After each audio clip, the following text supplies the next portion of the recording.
Apreciados hermanos, explico la palabra del domingo 22 del tiempo ordinario. La primera lectura es del libro del Deuteronomio, capítulo 4, versículos 1 a 8. Moisés exhorta al pueblo a obedecer los mandatos de Dios. En el libro del Deuteronomio encontramos las últimas palabras de Moisés bajo la figura literaria de 3 discursos pronunciados en las planicies de Moab. Cuando Moisés presiente la proximidad de su muerte, quiere dejar a su pueblo un testamento espiritual en el que recuerda acontecimientos pasados, pero también los compromisos asumidos para con Dios, y exhorta a los israelitas a permanecer fieles a la ley del Señor para vivir una vida feliz en la tierra donde van a entrar. Nuestro pasaje forma parte del primer discurso. Es un texto compuesto en Babilonia, probablemente por un sacerdote del Templo de Jerusalén, y cuyos destinatarios son los israelitas decepcionados y resignados que permanecen en el exilio. El autor está impresionado por el esplendor ritual y las solemnidades del culto babilónico, que se convertían para los exiliados en una tentación para cambiar al Dios de Israel por los dioses babilónicos. Es por esto por lo que el autor invita al pueblo a contemplar su propia historia y a redescubrir en ella la presencia salvadora y amorosa de Dios y a renovar la alianza. A pesar de la situación de sufrimiento por el exilio, no todo está perdido para los israelitas. Si bien es cierto que han sido derrotados y humillados, y a pesar de que están lejos de su tierra y que no pueden ofrecer culto en el templo de Jerusalén, ellos tienen el tesoro más grande, su ley, la Torá, por la cual se han hecho famosos entre todos los pueblos de la tierra. Moisés habló al pueblo diciendo: Ahora Israel, escucha los mandatos y decretos que yo les enseño a cumplir, así vivirán, entrarán y tomarán posesión de la tierra que el Señor, Dios de sus padres, les va a dar. No añadan ni supriman nada a lo que les mando. Cumplan los preceptos del Señor su Dios que yo les mando hoy. Pónganlos por obra, que ellos serán su prudencia y sabiduría ante los demás pueblos, que al oír estos mandatos comentarán: ¿qué pueblo tan sabio y prudente es esa gran nación? Porque ¿qué nación grande tiene un Dios tan cercano como nuestro Dios, que cuando lo invocamos está siempre cerca? ¿Y qué nación grande tiene unos mandatos y decretos tan justos como esta ley que yo promulgo hoy en presencia de ustedes? La legislación de Israel es muy particular, y esto hace que este pueblo sea diferente de las demás naciones de la tierra. Por ejemplo, en Egipto nunca hubo un código de leyes. Aún el mismo vocablo ley era desconocido, porque el faraón, considerado como la encarnación del dios Ra, establecía con su palabra lo que era justo y recto. Él pedía consejo solo a su corazón y dictaba al escriba sus disposiciones, y luego ordenaba a los jueces hacer cumplir su voluntad. En Israel la ley no era dictada por un rey, sino por el mismo Dios. El rey solo tenía el poder ejecutivo y el poder judicial. Su tarea consistía en establecer la paz y la justicia en el país, como dice el Salmo 72. El rey tenía que asegurarse de que todos observaran la ley del Señor a la que se habían comprometido. Durante el ritual de coronación del rey, se le entregaba una copia de la Torá para que la meditara todos los días de su vida y obedeciera a los preceptos del Señor. El rey debía evitar la tentación de introducir cambios o adiciones a la ley que provenieran de oportunismos políticos o por la astucia humana, que es muy distinta a la sabiduría de Dios. No se puede reducir la ley suprimiendo aquellas disposiciones más exigentes y difíciles, como tampoco se puede añadir nuevas prescripciones que surjan de la sabiduría humana. En otras palabras, los seres humanos no pueden adaptar la palabra de Dios a sus propios intereses o interpretarla atribuyendo a Dios aquello que nunca es compatible con Él. En este sentido, son muy dicientes las fuertes palabras que en nombre del Señor el profeta Ezequiel dirige al príncipe de Tiro. Aun cuando tu corazón se ha enaltecido y has dicho: soy un Dios y estoy sentado en el trono de los dioses en medio de los mares, No eres más que un hombre y no Dios, aunque hayas igualado tu corazón al corazón de Dios. Aquellos que introducen normas y alteran la palabra de Dios están convencidos de estar interpretando el pensamiento de Dios y están equiparando su mente a la del Señor. No obstante, con el paso del tiempo, a la ley se le agregaron muchos preceptos humanos y se volvió un yugo muy pesado. Es por esto por lo que Jesús invita a sus discípulos a tomar su yugo, que es suave porque está basado en un único precepto, el del amor. Jesús invita a sus discípulos a asumir frente a la ley una actitud libre y serena. Les recomienda que se aparten de ese yugo insoportable, sin remordimiento y sin preocupación por la crítica de los demás, e incluso sin temor por las amenazas de aquellos que abusivamente y en nombre del Señor habían colocado este yugo sobre sus hombros. Los judíos han mostrado siempre un aprecio y un respeto profundo por la palabra de Dios contenida en la Torá. Un rollo de la Torá dañado o no apto para el culto nunca se destruye, sino que devotamente se coloca en un recipiente de arcilla y luego se entierra como si fuera un ser querido. Antes de la lectura del texto sagrado en la sinagoga, el que preside el culto levanta el rollo de la ley abierto y proclama: esta es la Torá que Moisés ha puesto ante los hijos de Israel por orden del Señor. Es un árbol de vida para aquellos que la hacen propia y llena de alegría a los que la observan. Nuestro pasaje finaliza haciendo alusión al orgullo que el israelita piadoso siente por la Torá que Dios le ha dado. Es una ley que se debe amar porque es genuina. Ella es prudencia y sabiduría, porque no hay ninguna nación que tenga unos mandatos y decretos así de justos. La segunda lectura es de la carta de Santiago, capítulo 1, versículos 17 a 27. Una exhortación a escuchar y acoger la palabra de Dios. La carta de Santiago es considerada como una meditación sobre la moral del Evangelio.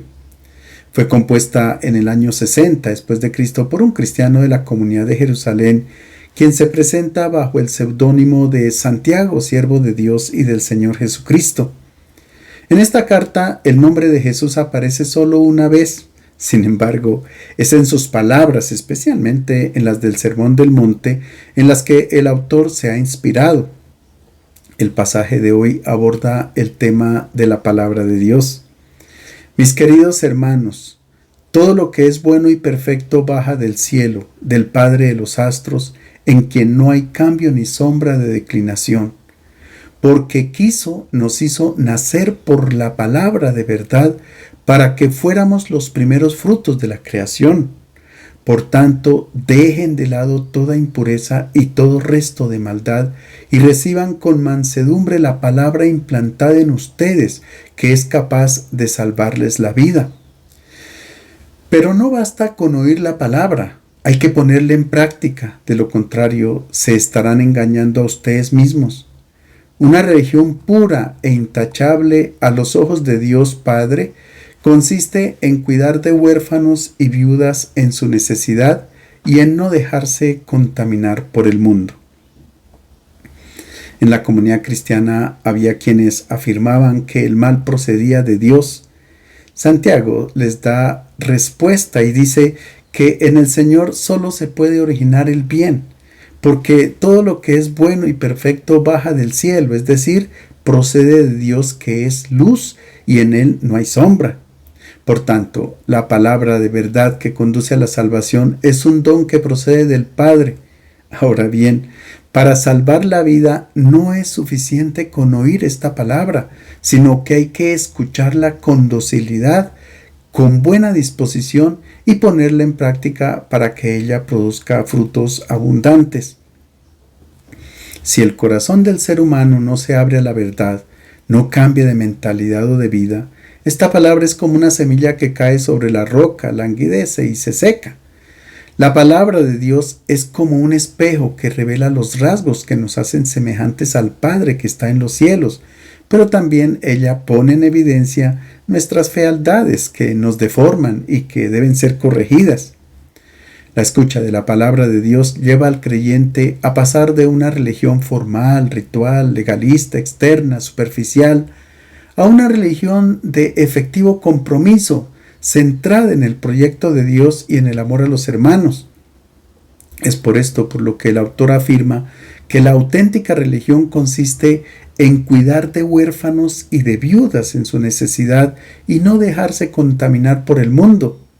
En la Biblia, las viudas y los huérfanos representan a todas las personas que tienen cualquier necesidad.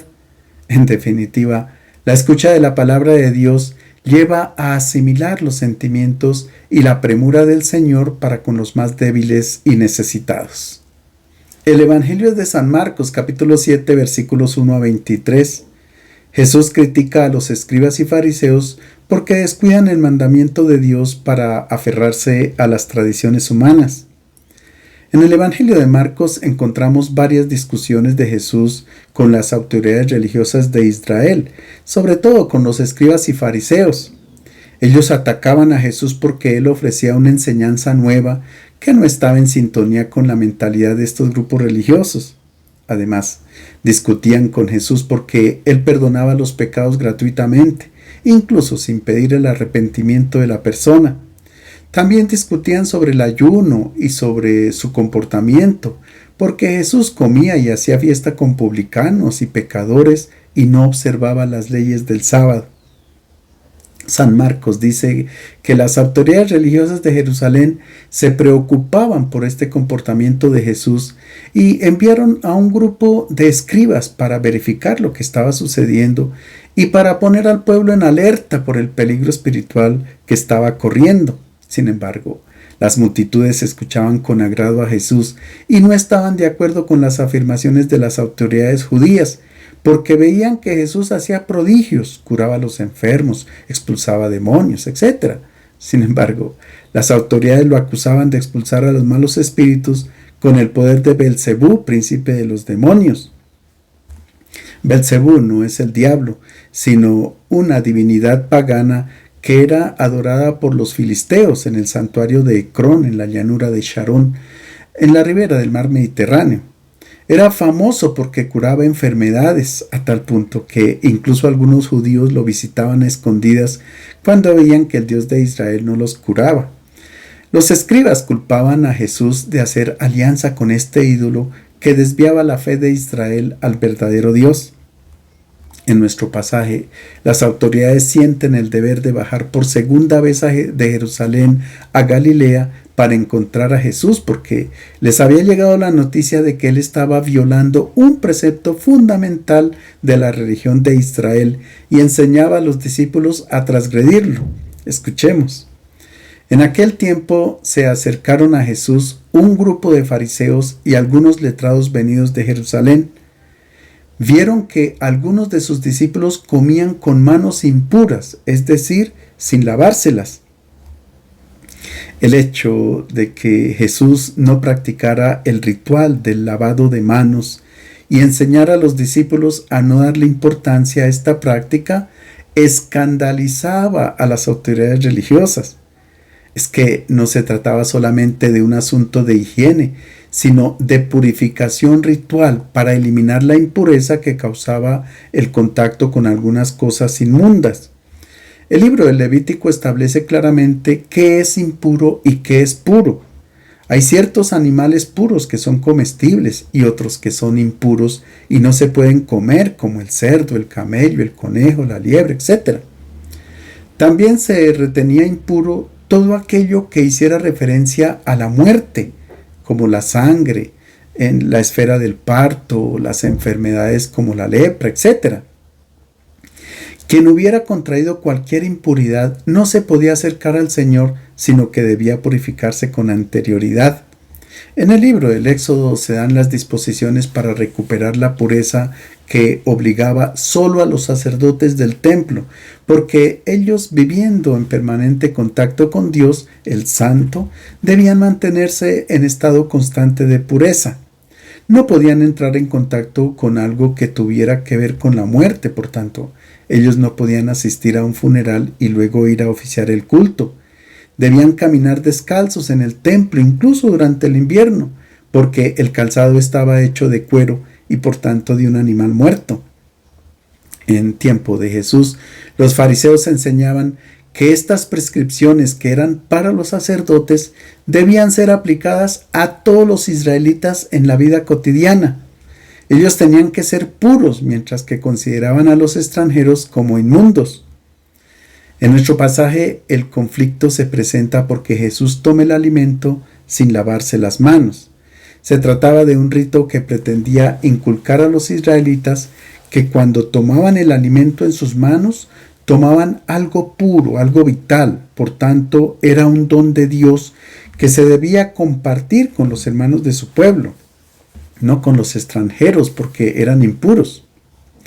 Pero este ritual se había desvirtuado y se había convertido como en algo mágico para protegerse de fuerzas malignas que podían entrar cuando la persona se alimentaba. Se perdió el significado original del signo. Marcos escribe para los romanos y sabe que ellos no conocen las prácticas religiosas de los judíos. Entonces explica a sus lectores la obsesión de los judíos por las purificaciones. Escuchemos. Porque los fariseos y los judíos en general no comen sin antes lavarse cuidadosamente las manos, observando la tradición de sus mayores, y si vuelven del mercado, no comen si no se lavan totalmente, y observan otras muchas reglas tradicionales como el lavado de copas, jarras y ollas y mesas. Cuando un judío piadoso iba al mercado, se podía contaminar con objetos impuros o inadvertidamente podía tocar a un extranjero o a un objeto idolátrico o a una mujer durante su ciclo. Cuando regresaba a casa debía practicar un rito meticuloso para purificarse como estaba prescrito en el Talmud. El recipiente para hacer la purificación debía tener 2 manijas y el borde totalmente liso. El recipiente tenía que ser tocado por la misma persona que hacía la purificación. No se podía ir a lavamanos o a una fuente. El agua tenía que ser pura y con una medida mínima para cada mano. Comenzaba a lavar la mano derecha, derramando 3 veces el agua con la mano izquierda. Los dedos tenían que estar separados. No se podía tener anillos y la purificación tenía que hacerse hasta el codo. Cuando se había lavado muy bien la mano derecha, se hacía el mismo ritual con la mano izquierda, pero se tenía que utilizar una toalla para no tocar directamente el recipiente con la mano que ya estaba purificada. En la mano izquierda se dejaba una cantidad de agua para lavar la mano derecha. Luego levantaba las manos hacia lo alto para pronunciar la bendición que es muy bella. Bendito seas, oh eterno Dios, Rey del mundo, que nos has santificado con tus mandamientos y nos ordenaste la purificación de las manos. Después de esta oración ya se podía secar las manos con 2 toallas, pero no se podía pronunciar ninguna palabra antes de comer el alimento. De lo contrario, había que repetir el ritual. El problema es que por el miedo de que cualquier cosa impura entrara en la persona por medio del alimento, este ritual se había convertido en algo externo, con una minucia de detalles, con un desarrollo perfecto, pero se perdía de vista su significado. Nosotros también podemos hacer ritos escrupulosamente y perder su significado. Se tranquiliza la conciencia porque se hizo un ritual, pero puede perderse su valor. Por ejemplo, el signo de la cruz muchas veces se hace inconscientemente sin pensar en su significado. Ahora escuchemos cómo responde Jesús a los interrogantes de las autoridades religiosas. Los fariseos y los letrados le preguntaron: ¿por qué no siguen tus discípulos la tradición de los mayores, sino que comen con manos impuras? Les respondió: qué bien profetizó Isaías de la hipocresía de ustedes cuando escribió: este pueblo me honra con los labios, pero su corazón está lejos de mí. El culto que me dan es inútil, ya que la doctrina que enseñan son preceptos humanos. Ustedes descuidan el mandato de Dios y observan la tradición de los hombres. Las manos representan todas las acciones que nosotros hacemos. Con las manos se puede hacer el bien o el mal. Las autoridades preguntan a Jesús si tocar un objeto, darle la mano a un pagano, abrazar a un leproso, enterrar a un muerto o tocar un alimento hacía impuras las manos. Jesús responde: de ninguna manera, porque toda criatura es pura ante Dios. Todo hace parte de su creación.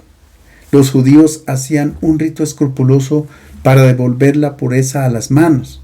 Para Jesús, las manos puras son las que dan comida a quien tiene hambre, las que dan de beber al sediento, las que dan vestido al desnudo, las que curan al enfermo, etc.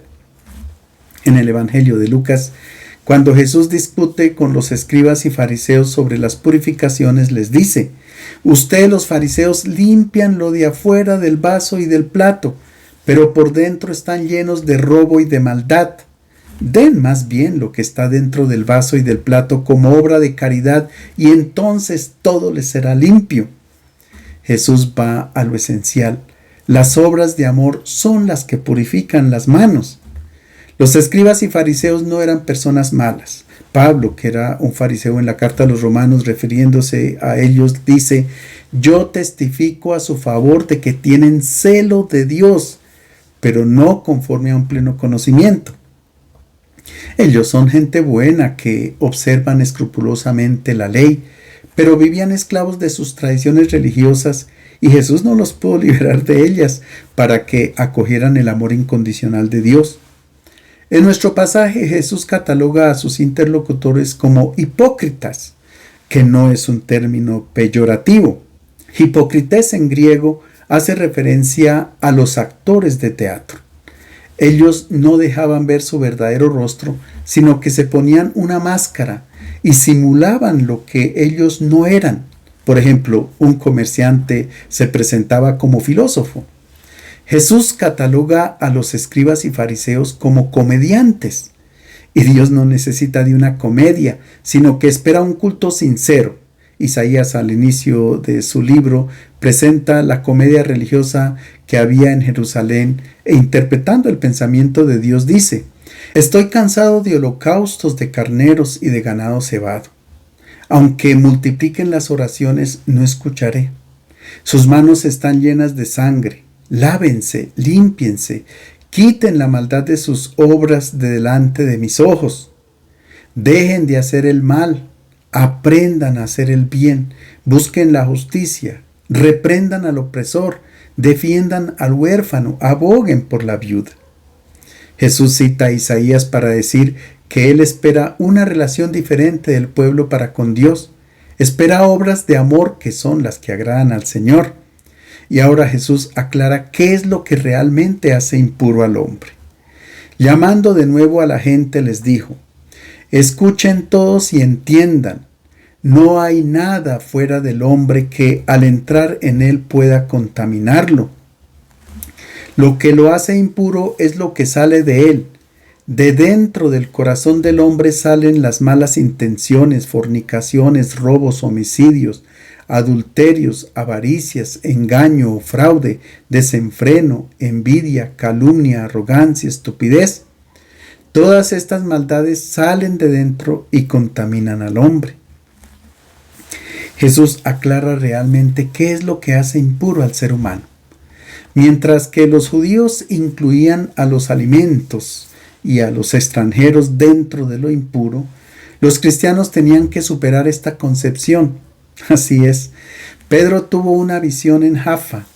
Él vio algo semejante a un gran lienzo que descendía del cielo hacia la tierra, en el que había toda clase de animales puros e impuros, y oyó una voz que le decía: Pedro, mata y come.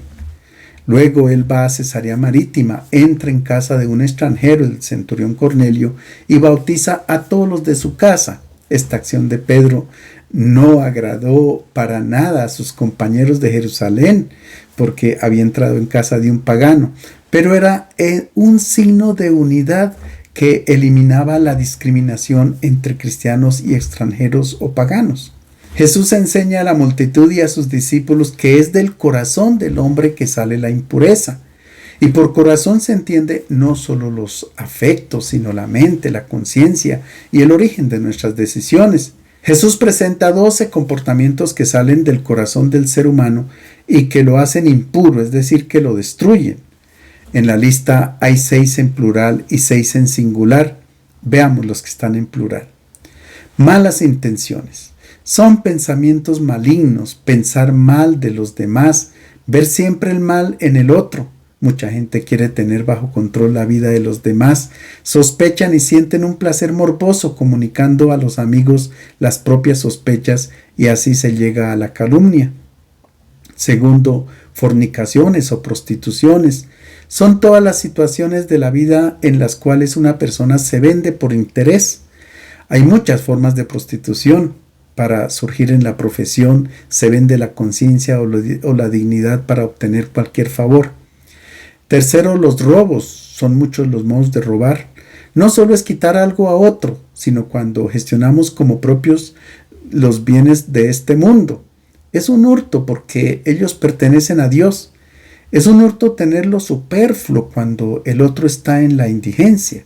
Se puede robar el buen nombre de una persona. Se puede robar el trabajo cuando pertenece al que se lo merece, pero se lo dan a otro por amistad o por puro interés.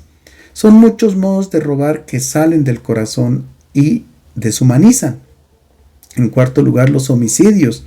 No solo es quitar la vida con armas. Cualquier reducción en la vida del otro es homicidio. Le puedo quitar la sonrisa, el gozo de vivir, con la maledicencia, con la calumnia. Se puede matar con la lengua, con la pluma. Quinto, adulterios. Son muchas las infidelidades al amor, buscar el placer de forma egoísta, que presupone esclavizar al otro. Sexto, avaricias.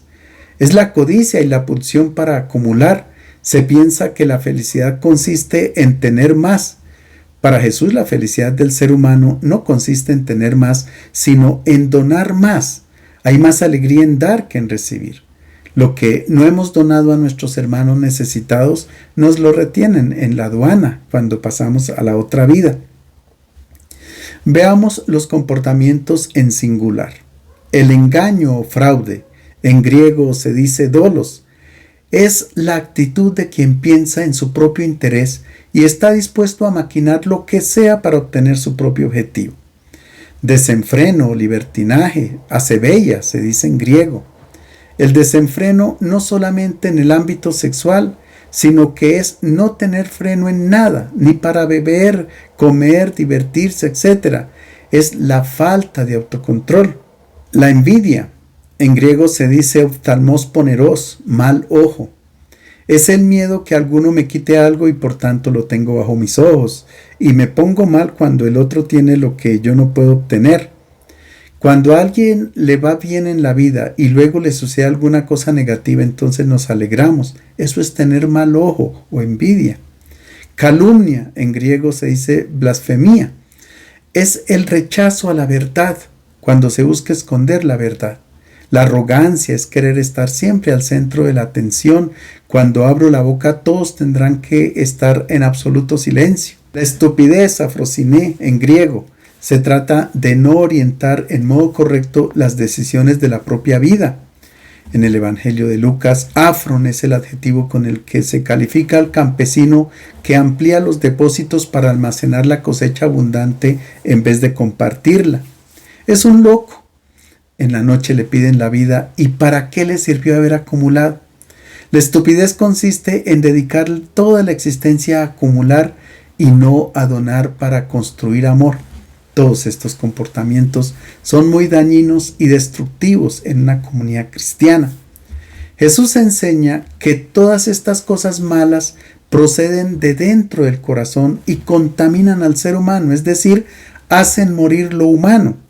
Esta muerte interior es la que estamos llamados a evitar purificando el corazón con la palabra que Cristo nos ha enseñado. Les deseo un feliz domingo.